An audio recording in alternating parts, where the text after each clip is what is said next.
बच्चों, let's read this question.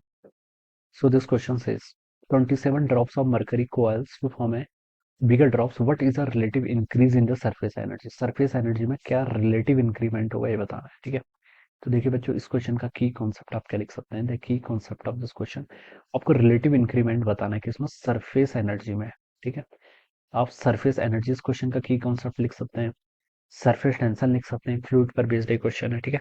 बच्चों देखिए, सरफेस एनर्जी हम डिफाइन कैसे करते हैं। सरफेस एनर्जी होता है आपका सरफेस टेंशन इनटू एरिया के इक्वल, ठीक है। This is the formula for the surface energy, आपका सरफेस एनर्जी का स्टैंडर्ड फार्मूला है। बोला गया है 27 drops of mercury coalesce to form a bigger drops, ठीक है।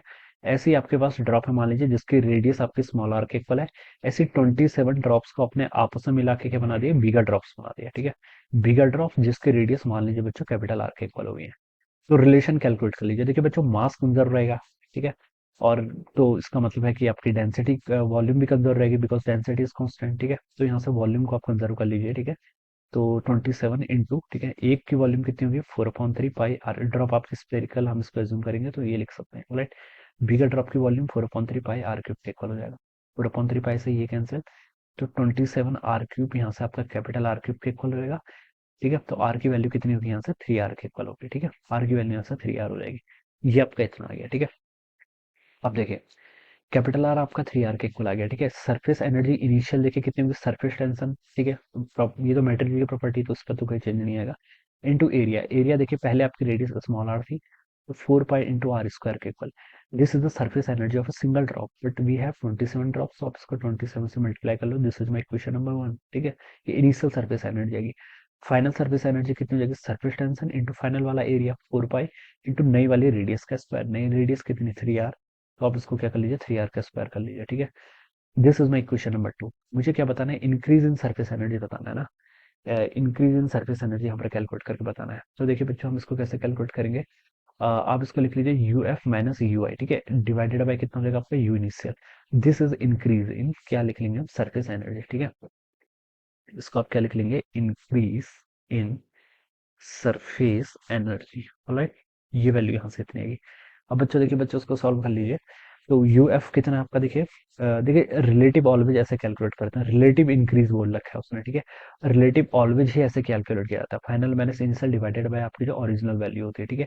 ये आपकी रिलेटिव की डेफिनेशन, ये हम कहाँ पढ़ते हैं, ये हमने पहले चैप्टर में पढ़ा था, जब हम यूनिट्स एंड मेजरमेंट पढ़ते हैं ना।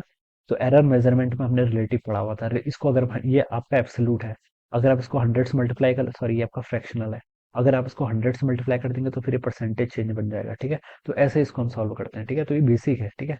अब बच्चों बस आपको इसमें से क्या करनी है, वैल्यूज पुट कर देनी है। यूएफ कितना है आपका, यहाँ पर से देखिए इसको सॉल्व करेंगे तो 4 पाई, 3 का स्क्वायर कितना होता है 9, ठीक है। 9 इंटू 4 पाई कितना 36, 36 पाई आर का स्क्वायर टाइम्स आपका कैपिटल टी, माइनस इनिशियल देखिए 27 इंटू 4 कितना होता है 108, तो 108 तो ऐसे रहेगा, pi R square divided by capital T divided by U initial. U initial आपका ये है 108 pi R square times T के इक्वल। अब बच्चों देखिए यहाँ पर से पाई आर स्क्वायर टी, ये टर्म तो पूरी कांस्टेंट है, 36 माइनस 108 करेंगे होते हैं -72 हो जाएगा ऊपर, ठीक है। डिवाइडेड बाय देखिए पाई आर स्क्वायर टी, ये टर्म ऐसी रहेगी। नीचे आपका कितना है 108 है, ठीक है। अब देखिए ये पूरी टर्म कैंसिल, 18 से इसको मल्टीप्लाई कर लीजिए, 18 से जा रहा है, 18 से भी 36 से भी जा रहा है, 36 2 जा 72, 36 3 जा तो 108, तो -2/3 आएगा। This will be the answer of this question, जो कि देखिए आपको सी ऑप्शन पे गिवन किया हुआ है, तो option C will be the right answer, alright. So this is how people solve this problem. So I hope you all understood this concept. All the best and thank you so much.